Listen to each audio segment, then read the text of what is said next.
bahwa hidup selalu berakhir dengan kematian. Apabila datang kematian menimpa seseorang, datanglah kiamat baginya. Itu yang disebut dengan kiamat kecil. Hakikatnya mati adalah perpindahan dari kehidupan di dunia ini menuju kehidupan di alam barzakh.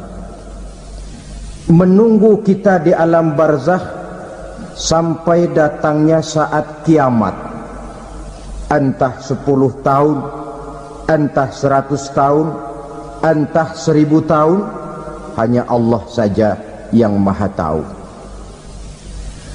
Adapun orang-orang beriman yang melakukan amal kebajikan dalam kehidupan di dunia ini, masa penantian yang lama di alam barzakh buat mereka sebentar saja.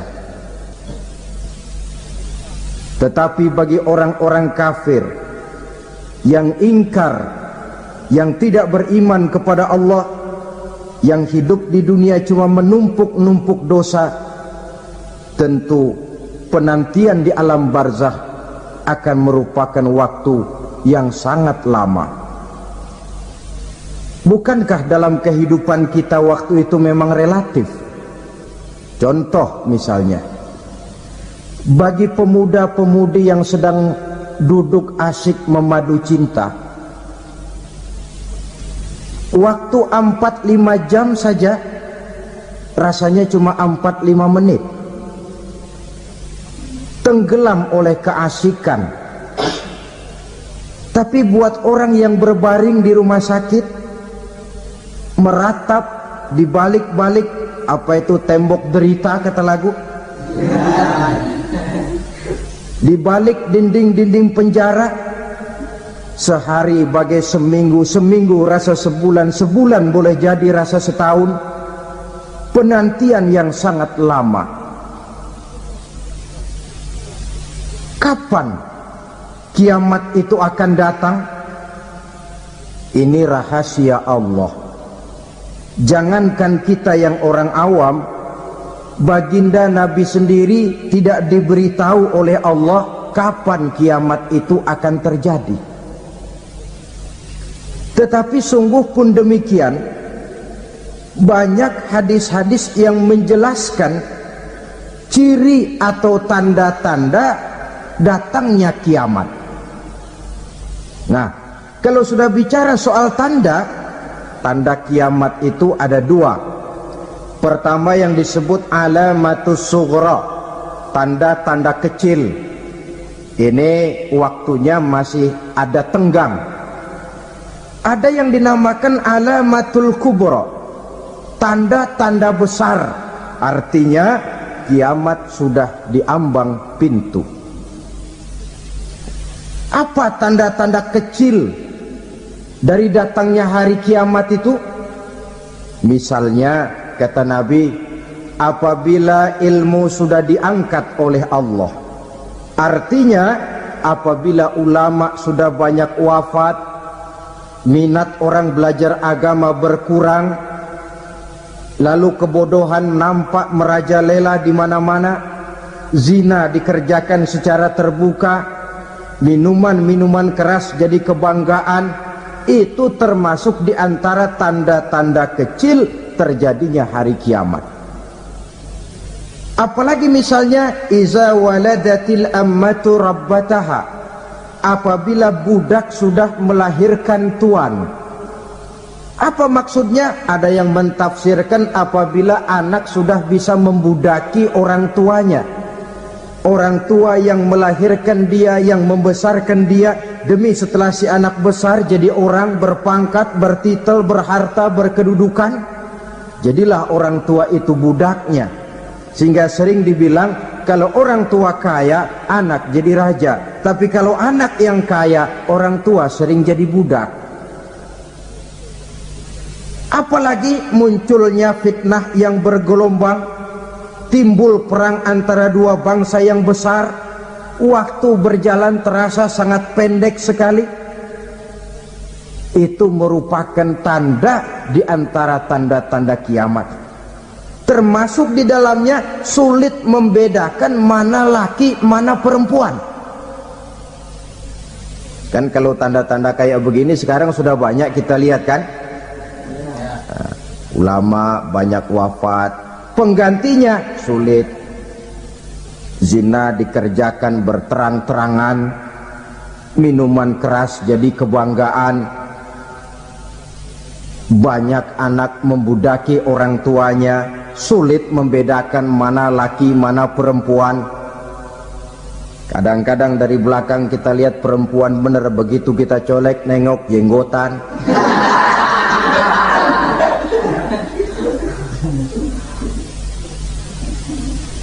Ini termasuk tanda-tanda kecil, masih ada tenggang sampai akan terjadinya kiamat itu.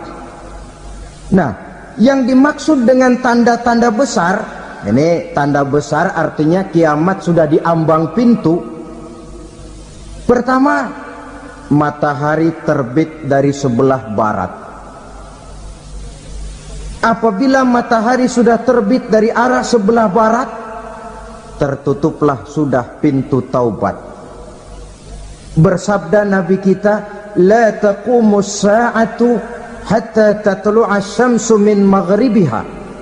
Tidak akan datang hari kiamat sampai matahari terbit dari arah sebelah barat.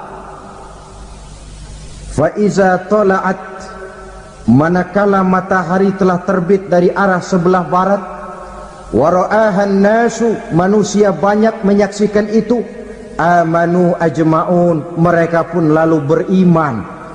Yang tadinya kafir, yang tadinya ingkar, yang tadinya membangkang, setelah melihat matahari terbit dari sebelah barat, buru-buru beriman, berlomba-lomba mengucap dua kalimat syahadat.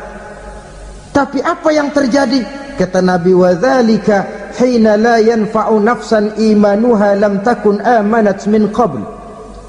Hari itu adalah hari yang iman sudah tidak berguna lagi bagi seseorang apabila sebelumnya memang dia tidak pernah beriman. Au kasabat fi imaniha khaira, atau beriman tetapi tidak pernah melakukan kebajikan di dalam keimanannya itu. Hari yang sudah kasib, hari yang sudah terlambat, beriman tidak akan ada gunanya lagi. Ini pelajaran buat kita. Sebelum sang surya terbit dari sebelah barat, sebelum nafas sampai di tenggorokan, artinya pintu taubat masih terbuka. Kalau dua hal itu sudah terwujud, nafas sudah sampai di kerongkongan atau matahari sudah terbit dari arah sebelah barat, tertutuplah sudah pintu taubat. Tak ada lagi gunanya pangkat, jabatan, harta, bahkan beriman pun dalam suasana macam itu too late, kata orang Kulon. Sudah terlambat. Matahari terbit dari arah sebelah barat, itu tanda besar, artinya kiamat sudah di ambang pintu. Lalu apalagi tanda besar? Munculnya Dajjal. Dajjal artinya pendusta-pendusta yang menyesatkan manusia. Ada dua macam Dajjal, saudara. Ada Dajjal kecil, ini Dajjal kelas teri.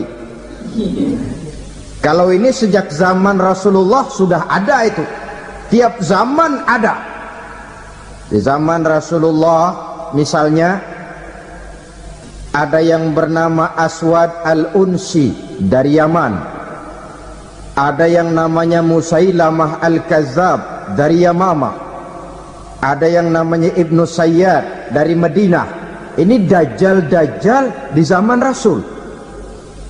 Musailamatul Kazzab memproklamirkan diri jadi nabi, dia di zaman Rasul masih hidup.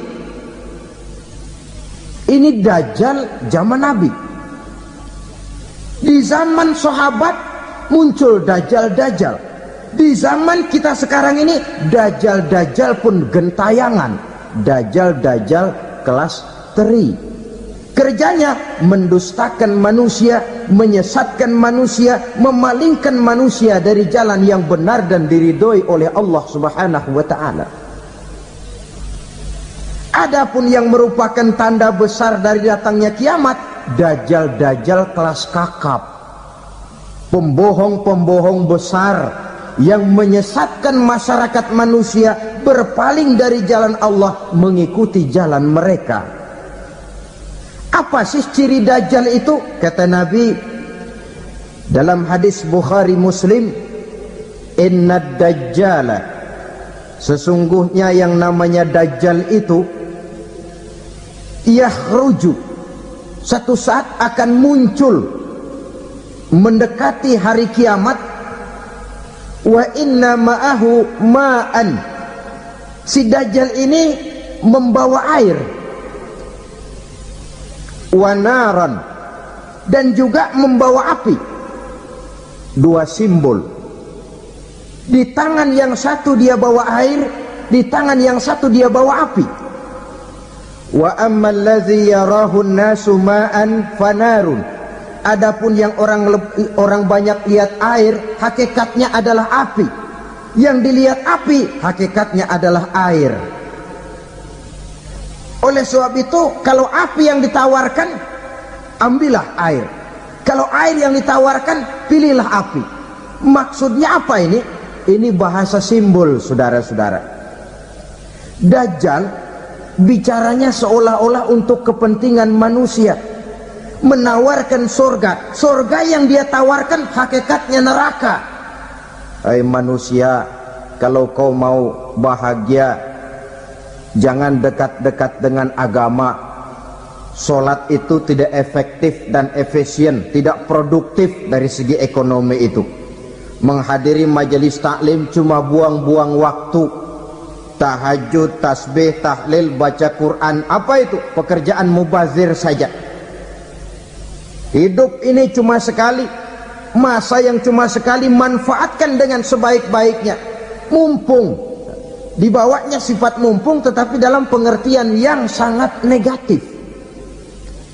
Bicaranya seolah-olah untuk kepentingan manusia, tetapi sebenarnya menjerumuskan manusia.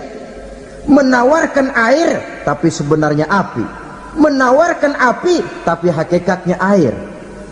Buat apa kamu sholat? Buat apa kamu bayar zakat? Buat apa kamu puasa? Surga yang dicanangkan dajjal, hakikatnya neraka. Neraka yang digambarkan dajjal, pada dasarnya adalah surga. Jadi memutarbalikkan fakta itu kerjaan dajjal. Yang hak jadi batil, yang batil dibilang hak, yang benar jadi salah, yang salah malah jadi benar. Tuntunan disuruh jadi tontonan, tontonan malah menjadi tuntunan. Itu pekerjaan dajjal profesinya. Zamannya Nabi Adam, dajjalnya kan iblis. Betul? Betul. Apa sih gang rayuan iblis itu? Allah setelah menciptakan Nabi Adam kan bilang, Adam, kau dan istrimu Hawa tinggal di surga ini. Seluruh fasilitas yang ada di surga persilahkan kau nikmati. Satu yang tidak boleh, jangan coba-coba dekati pohon khuldi. Dekat saja jangan, apalagi sampai memetiknya. Datang dajjal yang namanya iblis ini. Adam, kamu tahu nggak kenapa tidak boleh makan buah khuldi? Ya nggak tahu, pokoknya saya dilarang. Bodoh kamu Dam.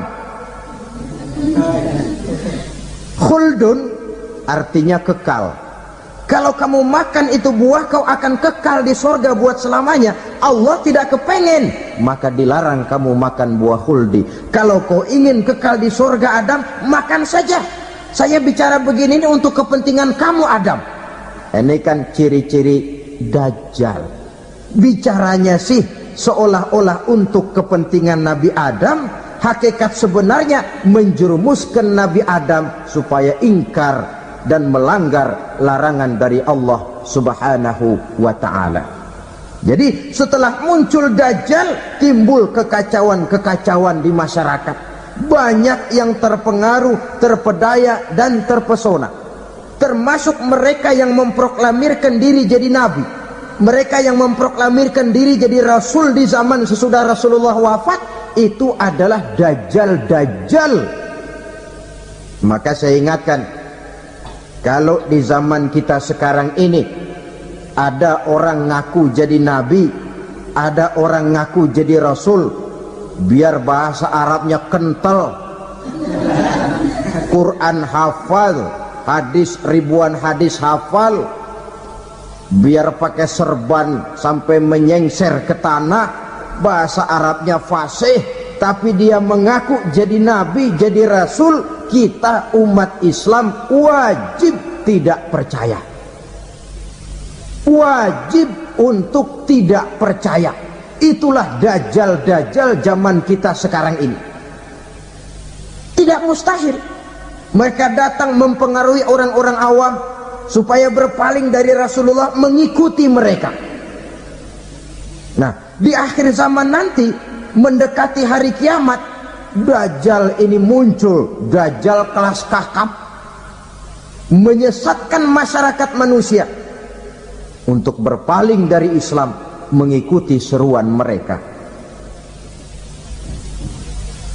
Apalagi di antara datangnya kiamat itu, tanda yang besar itu, turunnya Nabiullah Isa Al-Masih, putra Maryam.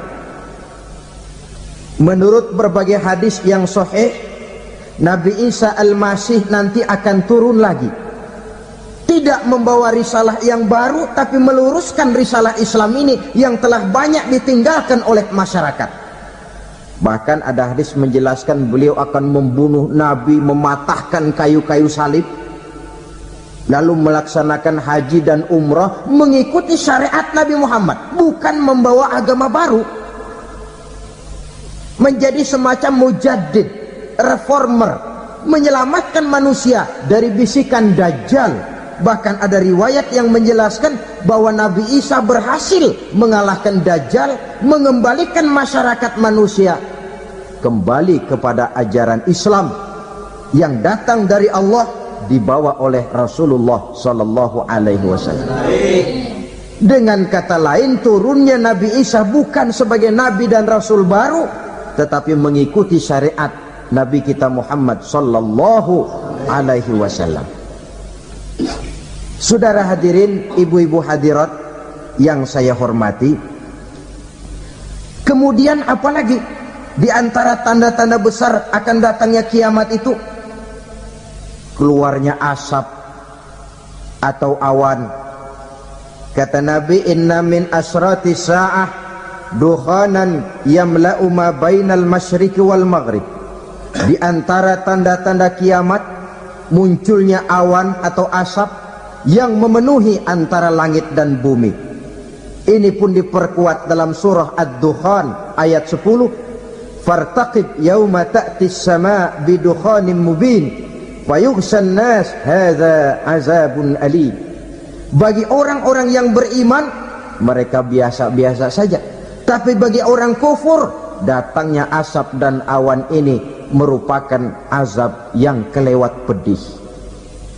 Barangkali sedikit mendekati gambaran tentang azab yang pedih ini, saya ingatkan alam pikiran kita kepada peristiwa yang belum lama terjadi.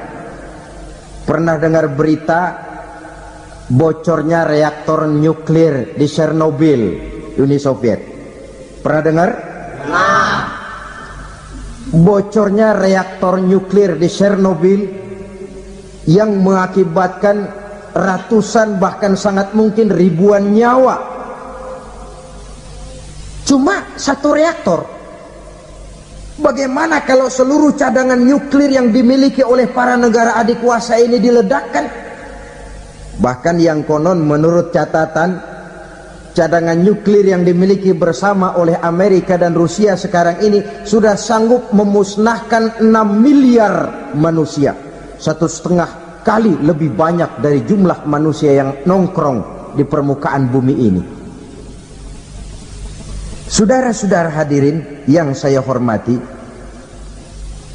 lalu saat mendekati hari kiamat, apalagi tandanya?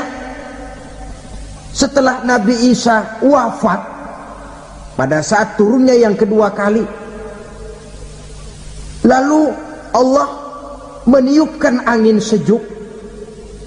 Semua orang-orang beriman, orang-orang baik wafat, sehingga penghuni bumi ini cuma tinggal lagi terdiri dari orang-orang kafir. Tidak ada lagi di bumi ini yang bisa mengucapkan Allah. Sehingga dalam hadis qudsi itu ada keterangan, innallaha azza wa jalla yaqulu li Israfil. Allah pernah pesan kepada malaikat Israfil, kata Allah, Israfil, iza sami'ta qailan yaqul Allah Allah fa akhirin nafakh 40 sanatan ikraman liqailiha. Hai Israfil, apabila kau dengar di permukaan bumi masih banyak orang yang mengucapkan Allah Allah, maka tunda sangkakala kiamat itu 40 tahun. Untuk apa? Ikraman liqailiha, menghormati orang yang mengucapkan Allah Allah itu. Wah, jadi karena sekarang masih banyak yang mengucapkan Allah, besar hatilah kita, masih jauh kiamat itu. Tapi jangan lupa, kiamat pribadi, kiamat kecil itu yang gak kita sangka-sangka. Ajal datang mencabut nyawa, itu kiamat pribadi, dan itu yang pasti kita hadapi, dan itu yang membuat kita tidak boleh bersikap main-main di dalam kehidupan sekarang ini. Saudara hadirin yang saya hormati, tidak ada lagi orang-orang muslim. Seluruh penduduk dunia ini kafir. Lalu terciptalah struktur sosial yang berlandaskan prinsip hidup semau gue. Bakal terjadilah prinsip di mana yang kaya menyantap yang miskin, yang kuat menindas yang lemah. Hidup sudah bagaikan di rimba belantara, berlaku hukum rimba. Siapa yang kuat dia yang menang, siapa yang lemah menjadi mangsa. Timbul kekacauan, maksiat merajalela, munkarat menjadi-jadi, sehingga isi bumi ini penuh dengan segala macam perbuatan dosa. Tidak ada perlunya lagi alam diperpanjang temponya.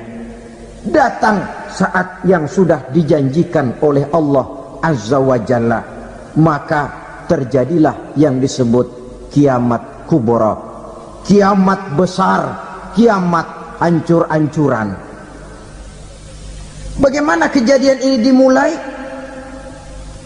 Dalam surah Az-Zumar ayat 68, Allah Subhanahu wa taala berfirman, wa nufikha fis-suri fasa'iqa man fis samawati wa man fil ardi illa man sya'allahu.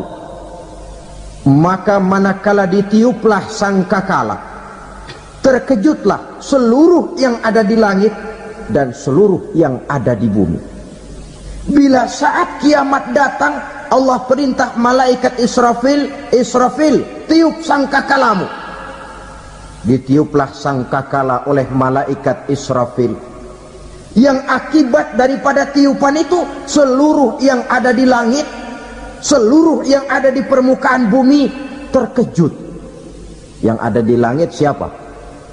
Malaikat kan. Bayangin aja kalau malaikat kaget, apalagi kita. Terkejut seluruh makhluk yang ada di bumi, yang ada di langit mendengar suara sangkakala itu. Bunyinya tidak sanggup kita bayangkan dahsyatnya. Ledakan nuklir, ledakan neutron, belum apa-apa ketimbang bunyi sangkakala malaikat Israfil ini. Nah, lalu mendengar bunyi sangkakala ini, gemparlah makhluk, kacaulah alam.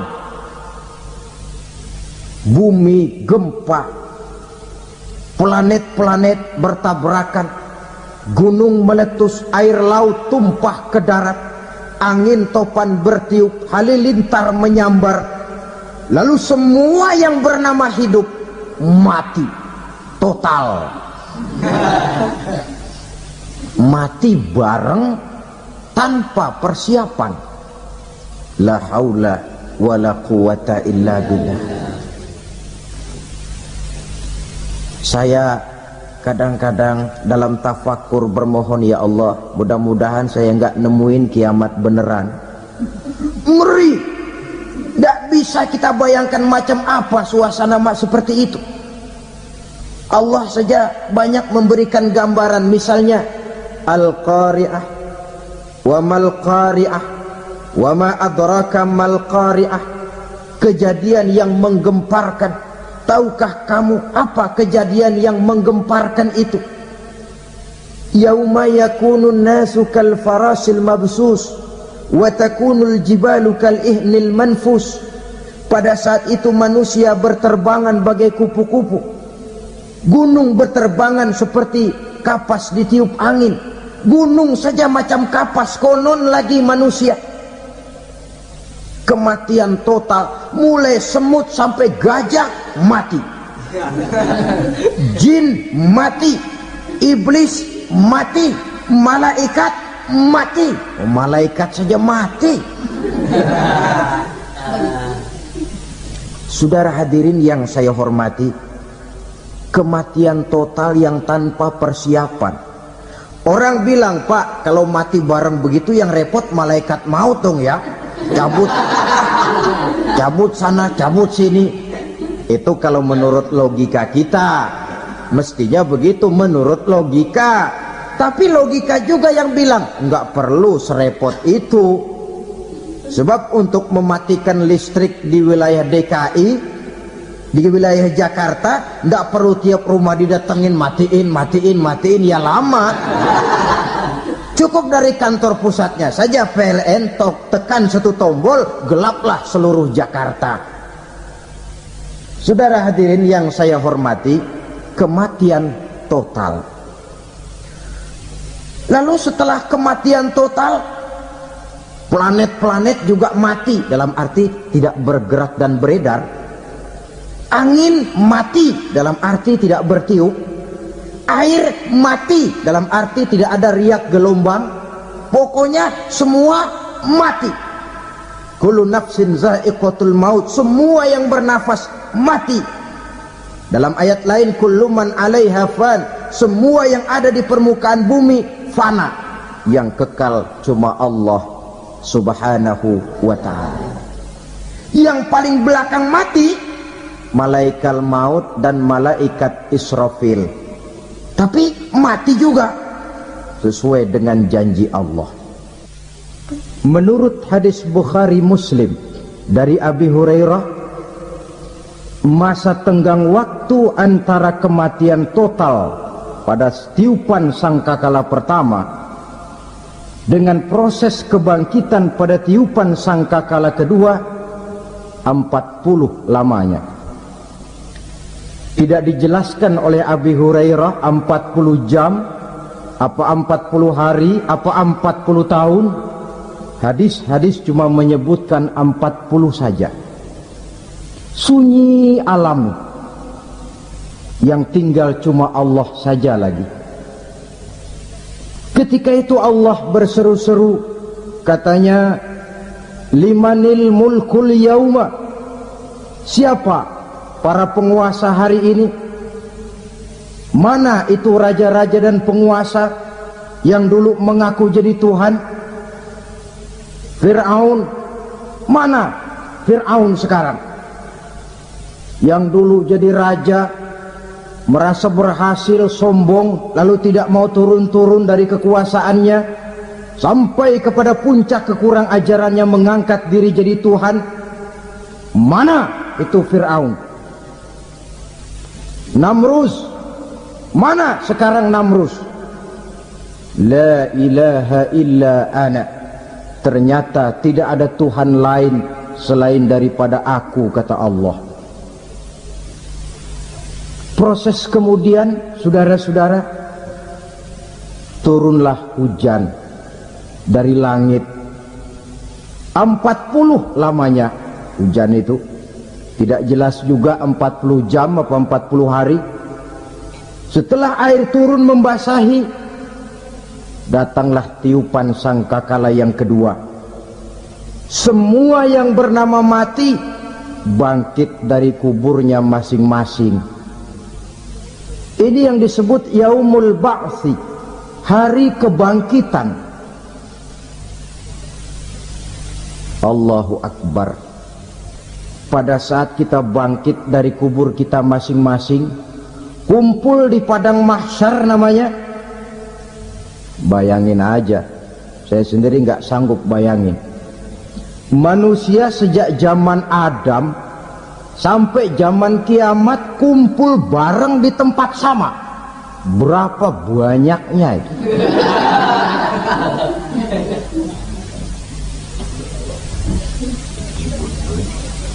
Dan yang luar biasa menurut satu riwayat, pada saat bangkit itu, Masya Allah, roman muka kita berubah, disesuaikan dengan amalan kita waktu di dunia ini. Barang siapa yang waktu di dunia amalannya itu amalan tikus, di akhirat nanti dia bangkit dari kubur, mukanya seperti muka tikus. Gagah betul badannya, tapi mukanya seperti tikus. Kenapa? Amalannya waktu di dunia seperti amalan tikus. Apa amalan tikus itu? Suka ngegeragoti barang yang sudah disimpan rapi-rapi. Orang sudah simpan uang rapi-rapi, simpan perhiasan rapi-rapi, digeragoti oleh tikus. Maling-maling, pencoleng-pencoleng, koruptor-koruptor, itu nanti di akhirat nanti kita lihat mukanya seperti muka tikus. Oh, ini waktu di dunia suka nyolong, mukanya seperti muka tikus. Barang siapa yang waktu di dunia ini amalannya itu amalan macan, dia akan bangkit nanti mukanya seperti muka macan. Apa amalan macan? Macan itu amalannya menang-menangan. Orang yang mau menang saja nggak mau mengalah. Coba lihat di hutan, kenal hutan nggak? Di hutan, raja hutan di mana-mana pasti macan, betul kan? Betul. Padahal hutan belum pernah bikin pemilihan umum. Tapi macan tidak peduli ada pemilihan umum apa tidak, pokok saya raja. Sebab apa? Macan jadi raja itu bukan karena benar, tapi karena kuat jadi raja. Setelah dia jadi raja, rakyat hutan yang mesti dilindungi malah dimakan oleh raja macan. Kambing rakyat hutan dimakan oleh macan. Ayam rakyat hutan dimakan oleh macan. Itu nanti kita lihat di akhirat itu mukanya seperti muka macan, gagah betul.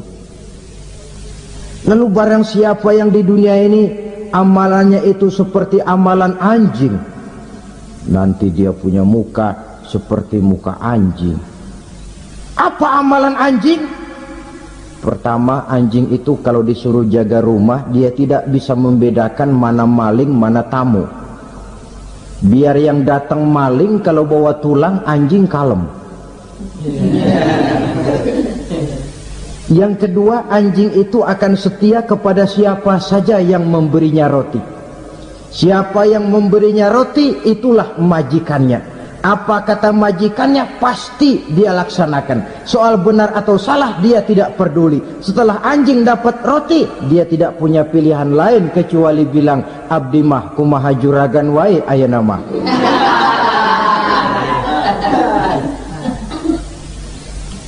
Saudara hadirin yang saya hormati, berkumpul di padang mahsyar, tiap orang sibuk dengan persoalannya masing-masing. Matahari waktu itu didekatkan oleh Allah, panas luar biasa.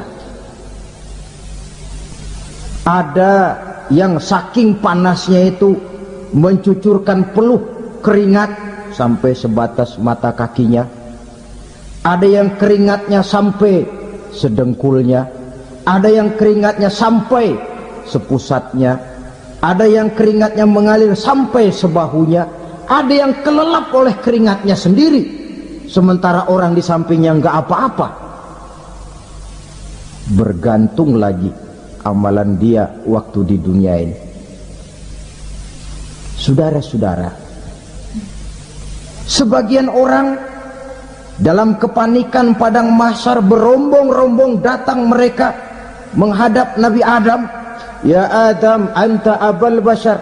Hai Adam, Tuhan adalah bapak moyang manusia. Kami sebentar lagi akan disidang, dimintakan pertanggungan jawab. Tolonglah kami, hai Adam. Kata Nabi Adam, jangankan nolongin sampean, saya sendiri tanggung jawab di hadapan Allah ketika dulu tidak boleh makan khuldi, saya serobot.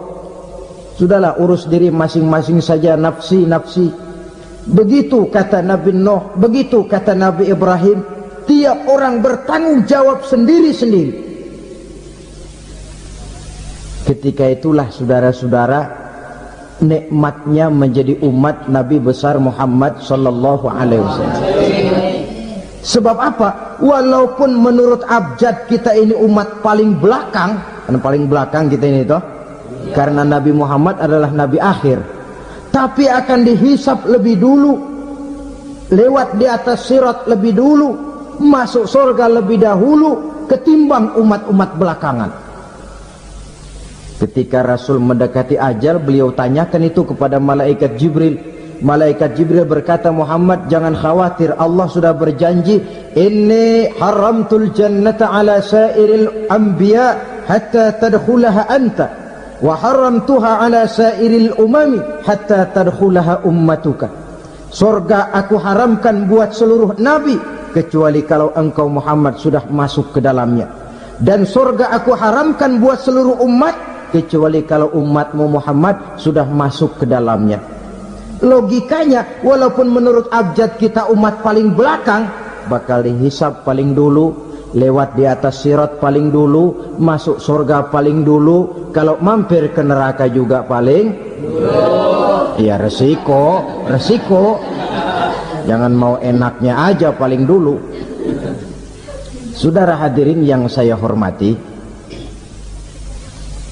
setelah masa kebangkitan itu jangan dikira begitu bangkit langsung diperiksa, masih menunggu menanti ribuan tahun perhitungan padang mahsyar untuk sampai kepada proses yang disebut yaumul hisab, hari perhitungan. Seorang demi seorang bakal dipanggil.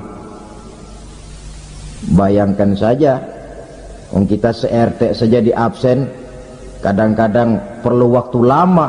Ini manusia sejak zaman Nabi Adam sampai datang hari kiamat, satu demi satu disidang di hadapan Qadhi Rabbul Jalil. Status sosial copot sudah waktu itu. Yang pernah jadi hartawan di situ tidak lagi kelihatan kehartawanannya. Yang pernah jadi jenderal tidak lagi dipanggil jenderalnya. Yang ustadz tidak lagi dipanggil al-mukarramnya. Seluruh status sosial selesai. Dipanggillah kita seorang demi seorang menghadap Qadhi Rabbul Jalil. Bagaimana proses penghisaban itu? Pertama, proses tanya jawab. Di antaranya ada hadis menyatakan, lan tazula qadama 'abdin yaumal qiyamah hatta yus'ala an arba'i khisalin. Besok di hari kiamat tidak akan bergeser telapak kaki seorang hamba sampai dia ditanya lebih dulu tentang 4 persoalan. Tentang ilmunya, kemana ilmu itu diamalkan. Tentang umurnya, di mana umur itu dihabiskan. Tentang masa mudanya, kemana masa muda itu dipakai. Tentang hartanya, dari mana harta itu didapat dan kemana harta itu dibelanjakan. Ini termasuk proses tanya jawab. Jadi kalau istilah pengadilan dunia, nama Fulan bin Fulan. Kamu waktu di dunia diberikan umur panjang untuk apa? Pernah mengalami masa muda, kemana kau habiskan masa remajamu? Kau diamanahkan ilmu, dengan apa ilmumu kau amalkan? Kau diberikan harta, dari mana harta kau dapat, kemana kau belanjakan? Tak seorang pun yang bisa mungkir. Sebab apa? Dikala itu yang menjadi saksi bukan orang. Yang menjadi saksi adalah seluruh anggota badan kita.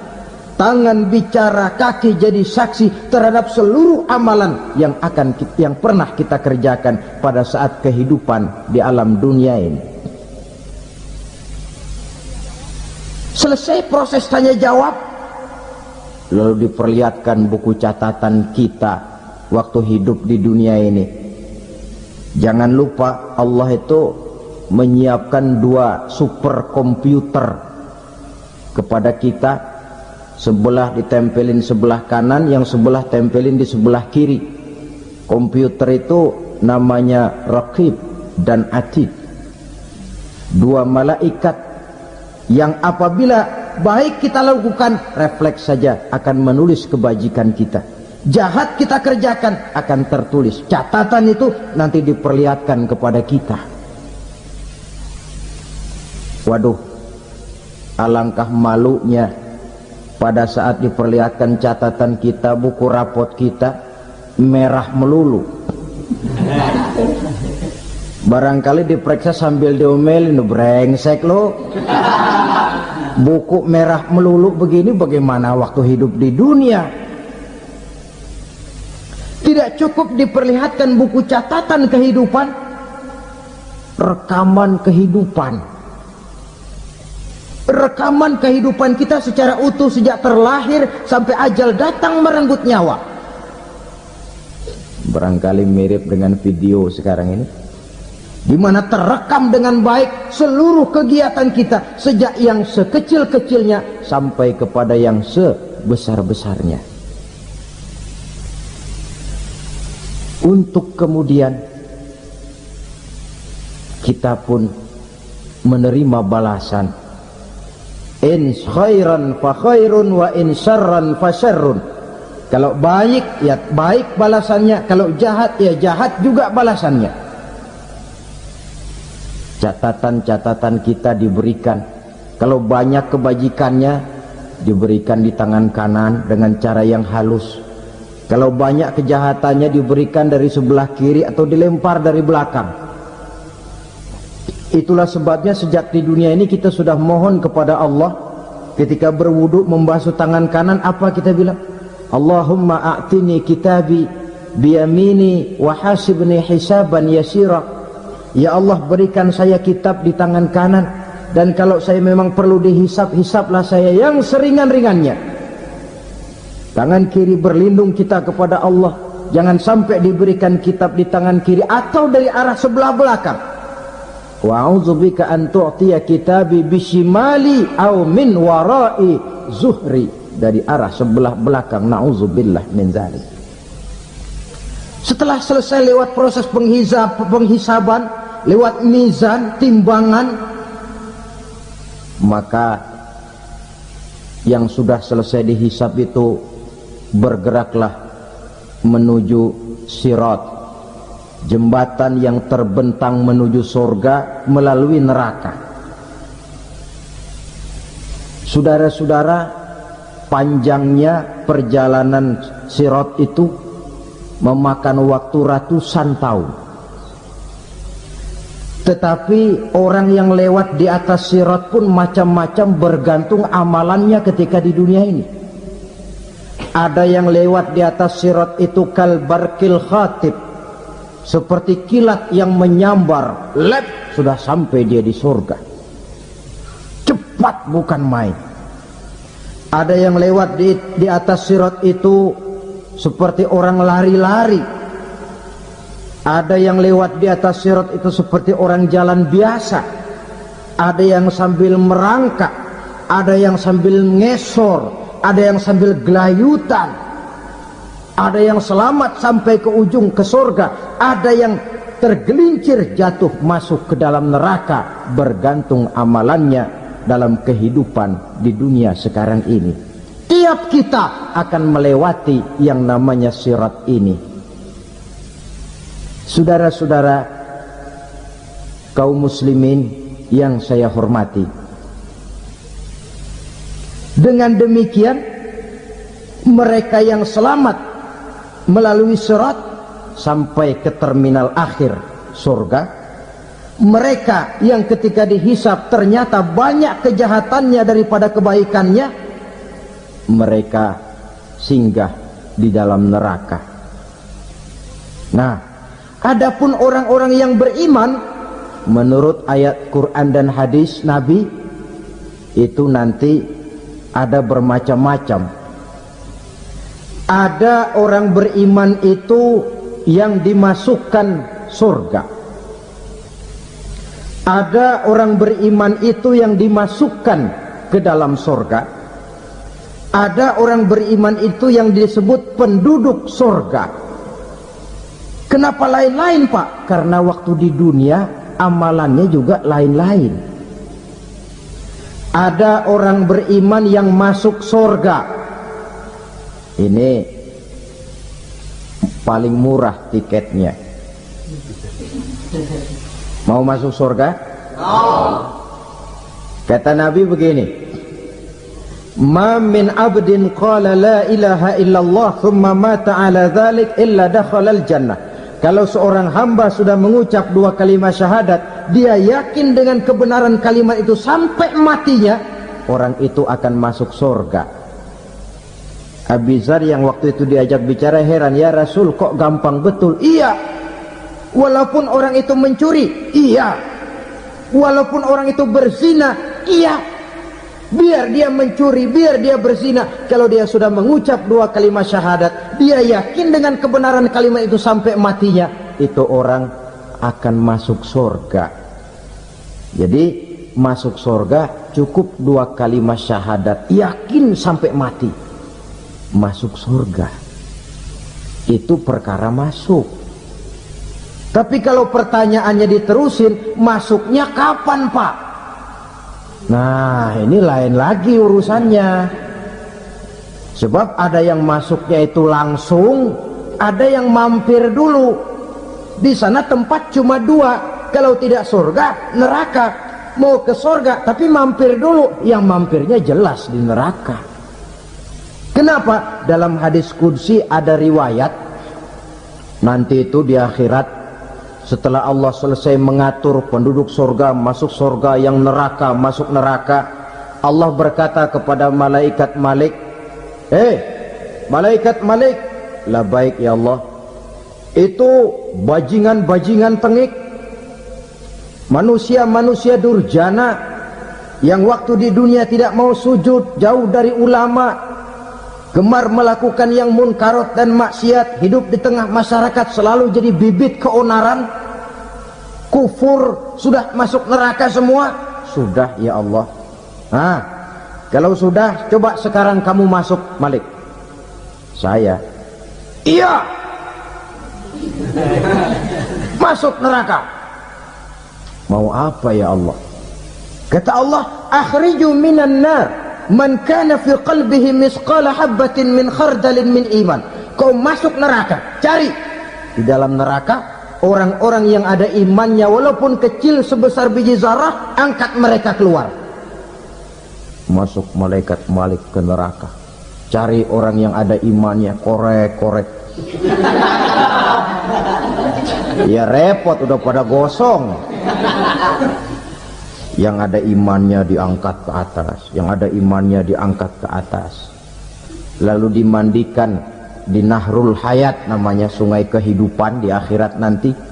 Cakep lagi rupanya, bersih lagi wajahnya, apel di hadapan Allah. Kata Allah, bagaimana mas? Kapok nggak sampean? Kapok ya Allah. Nah, kalau kapok, idhab fadkhulil jannah, pergi masuk surga sana. Berangkat mereka ke surga, ketemu sama teman-temannya yang udah sampai lebih dulu, yang nggak pakai mampir lagi. Terjadi dialog, Kata teman-temannya yang udah pada nyampe duluan, Mas, iya, emang baru sampai? Saya baru sampai. Memang mampir di mana dulu, Mas? Kita sudah lama sampai di surga. Saudara buka surah Al-Muddatsir ayat 34-35. Ma salakakum fis saqar? Kenapa kamu mampir di neraka Saqar? Qalu lam nakum minal musallin. Mereka menjawab, kami mampir di neraka Saqar, Mas, gara-gara dulunya kami waktu di dunia ndak pernah sholat. Ndak pernah sholat? Ndak pernah. Kan rumahnya dekat masjid, cuma dekat doang, Mas. Sholat mah enggak saya. Enggak pernah ngasih makan fakir miskin, enggak pernah hadir di majelis taklim, pendeknya enggak pernah melakukan kebajikan, maka saya pun mampir di neraka Saqar. Untung betul saya punya iman, Mas, sedikit. Waktu hidup di dunia dulu saya pernah mengucap 2 kalimat syahadat, sekali-kalinya waktu mau kawin. Masya Allah, untung saja kawin, kalau nggak kawin polos.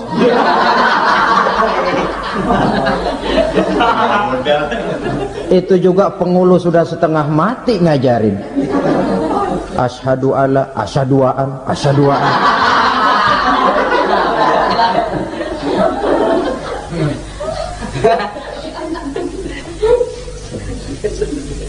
Ini namanya masuk surga, ada mampir dulu. Ada pula orang mukmin itu yang dimasukkan surga. Namanya dimasukkan kan terima beres. Saya masuk ke rumah, jalan sendiri, cari tempat sendiri. Saya dimasukkan ke dalam rumah, terima beres, pokok ada di dalam, itu dimasukkan namanya. Nggak pakai mampir. Tapi tentu tiketnya lebih mahal ketimbang yang pertama tadi. Apa kata Allah? Innal ladzina amanu wa amilus solihat la ukaffiranna anhum sayyi'atihim wa la udkhilannahum jannah. Sesungguhnya orang-orang yang beriman kemudian beramal soleh, kami hapuskan segala dosa dan kesalahannya, kami masukkan mereka ke dalam surga. Lihat ayatnya, Allah yang memasukkan, kita yang dimasukkan. Tidak pakai transit, tidak usah mampir. Cuma tidak cukup syahadat, tidak cukup amanu, tapi diiringi dengan wa'amilus salih. Iman, amal. Tidak cukup syahadat, lalu dibuktikan dia sholat, dia zakat, puasa, lalu dia melakukan berbagai macam kebajikan. Ini yang menyebabkan dia tidak pakai mampir di tempat yang bernama Saqar. Lalu ada pula orang mukmin itu yang disebut penduduk surga. Wah, ini sudah VIP ini. Ashabul jannah, penduduk surga. Siapa mereka? Kata Allah, innal ladzina amanu summa istaqamu fala khaufun alaihim wala hum yahzanun ulaika ashabul jannah hum fiha khalidun.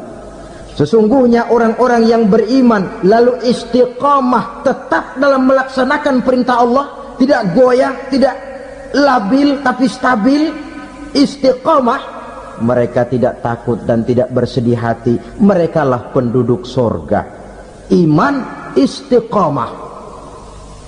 Tidak punya duit, sembayang. Banyak duit, sembayang. Miskin, sembayang. Kaya, tetap sembahyang, istiqomah. Kadang orang kalau susah rajin ke masjid, banyak duitnya ngelihat masjid melengos. Itu yang dibilang waktu miskin hamba Allah, setelah kaya jadi hamba harta. Bergeser, tidak ada nilai istiqomahnya.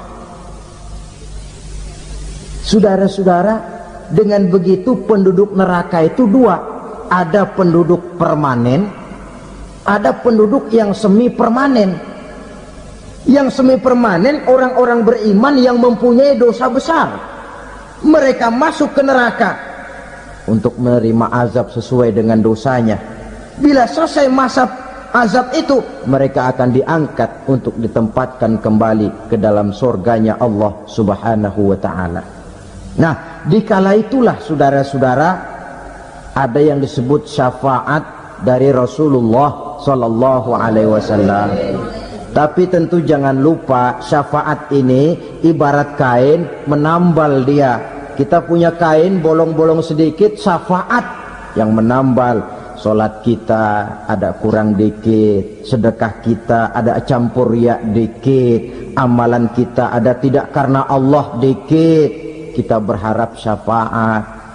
Jadi biarlah kain masih bolong-bolong, yang penting punya kain. Tapi kalau kainnya tidak ada, yang ditambal apanya? Solat tidak, puasa tidak, zakat tidak, berharap syafaat saja, ya, terlalu berlebihan itu. Saudara hadirin yang saya hormati, apabila selesai proses penghisaban, proses penghitungan, maka dikala itulah manusia terbagi dalam dua kelompok besar. Fariqun fil jannah wa fariqun fis sa'ir. Sekelompok orang-orang beruntung yang masuk ke dalam surga, dan sekelompok lagi masuk ke dalam neraka.